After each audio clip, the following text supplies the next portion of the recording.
BNP এবং জামাতের মধ্যে একটা নীরব রাজনৈতিক প্রতিদ্বন্দ্বিতা, আমি নীরবই বলবো।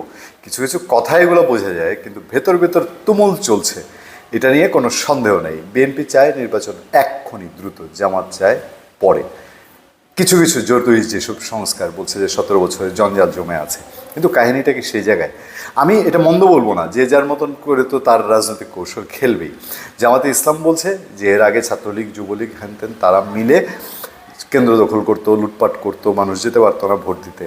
আচ্ছা, এখন যদি নির্বাচন হয়, অনেক অনেক জায়গা আমাদের পরিচিত আছে না, বিএনপি যুবদল স্বেচ্ছাসেবক দল যদি সেন্টারে দাঁড়িয়ে থাকে, ব্যালট দেখতে চায়, ফিরাবে কে? জামাতের মধ্যে এই ভয়টা নিশ্চয়ই কাজ করছে। আরও অন্যান্য হিসাব নিকাশ তো আছেই, নিবন্ধন ফিরে পাওয়া না পাওয়া, আওয়ামী লীগের নিবন্ধন, এইসব বিষয়ে সামনে রেখে জামাতের এখন একটা সাংঘাতিক অবস্থান। জামাতের সেক্রেটারি জেনারেল অধ্যাপক মিয়া গোলাম পরোয়ার তিনি বলছেন যে অনেকেই চায় এখনই নির্বাচন দিয়ে ক্ষমতায় চলে যেতে। সে অনেকেই কারা বুঝেছেন আপনারা? বিএনপির কথা মিন করছে। আর বিএনপিও স্বাভাবিকভাবে বুঝবে যে আরে, জামাত যদি তার মতো করে কিছু সংস্কার এই সরকার থেকে আদায় করে নেয়, তাহলে তো যে সহজ সিঁড়িটা আছে সেই সহজ সিঁড়িটাকে একটু স্লিপ করে কিনা, পিচ্ছিল হয়ে যায় কিনা।